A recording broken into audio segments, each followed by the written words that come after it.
Welcome to Bunnex Investment Group. If you're new, consider subscribing so that you won't miss any of our content as we upload. In this particular video, we are going to talk about the Market Maker Template, the template that is issued over and over again. However, this template is going to be similar with some trading strategies. I've seen a lot of traders in debates of what the most important trading strategy is, and I've tried to actually pinpoint that we are almost trading one same thing. So where am I coming from?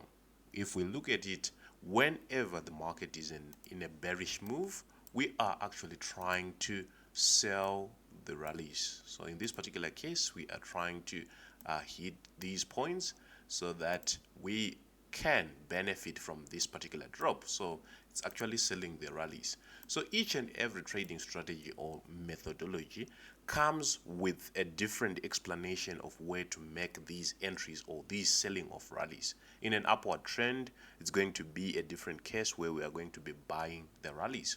So basically, we are only looking for higher highs or higher lows in each and every strategy. It might be smart money concepts, it might be the market maker method, but there are rules on each and every strategy that just distinguish how you are going to view these points.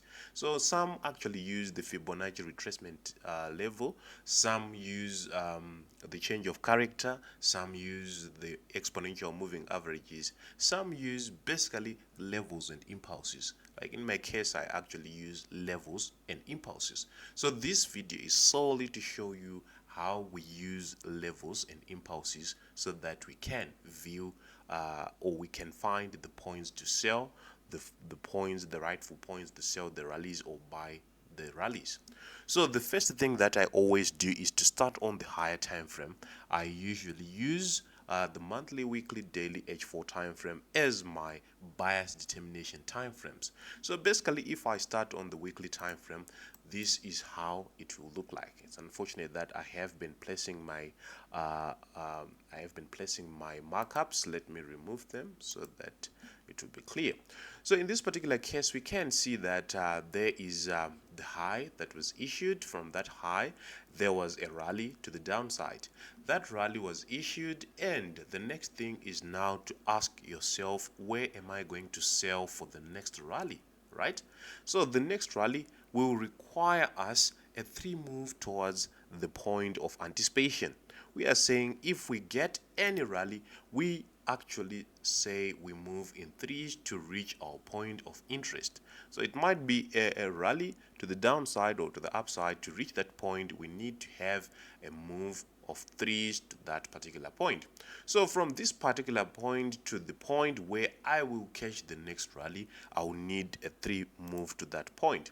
So if I go to the daily time frame, which is now a lower time frame from the weekly time frame, I would see that there was a 3 move to that particular point, which was, in this particular case, we had the first push to the upside, first lower high, second lower high, and we reached a point of consolidation. Right, from that point of consolidation, as I've said and mentioned earlier, we need to have a point that is reached by 3 moves to that particular zone. If you are trying to enter the market without seeing 3-point moves previously, it means you are definitely going to have a less winning probability trade. So from this particular point, I can see as well that we had the first one pull back, second one pull back, and then the third one to the upside. So after 3, that is when I start to expect or to see the market breaking structure. So from that particular point, I am now starting again to count those 3s going to the downside. So the next time frame that I'm now looking at is the H4 time frame. We can see that there was a move to the downside, there was a pullback, a move to the downside, a pullback, and now what will I be expecting? I'm now expecting to see another move to the downside. So are there 3 moves to the downside like what we have been explaining before? So we can see this was actually a point of restart, which we call a reset if we are talking in the market maker context. So there was another restart of the cycle, which was here.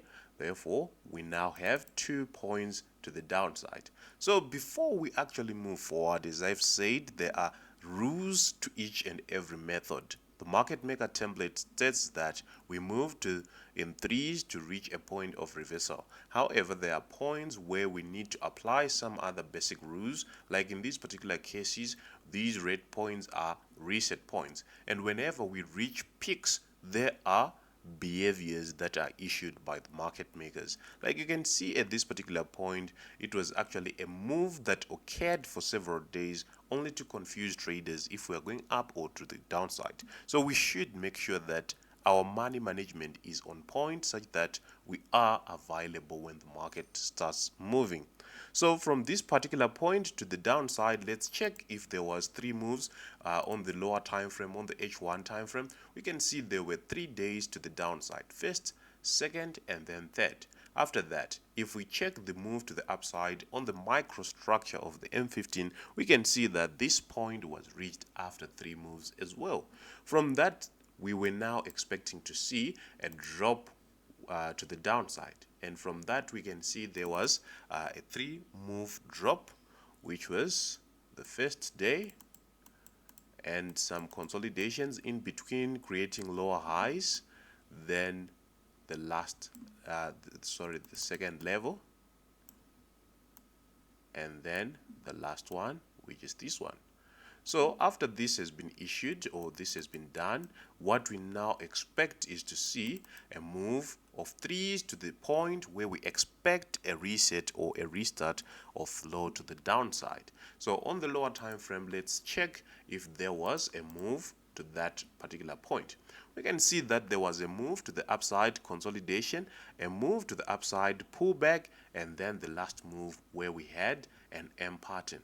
So this M pattern is actually a valid pattern to hold as a drop, and that M pattern as well can be invalidated if they do not have enough orders to drop the market. So there is also high probability when the market goes to the upside and take off liquidity before they move to the downside. The only way to go around this thing is to actually manage your risk so that you will be able to be alive when this occurs. So the only secret is to be available when the market issues the rightful moves. So you should always be on proper risk management. On that note, we've come to the end of today's video. I'll see you in the next one. Have a blessed day.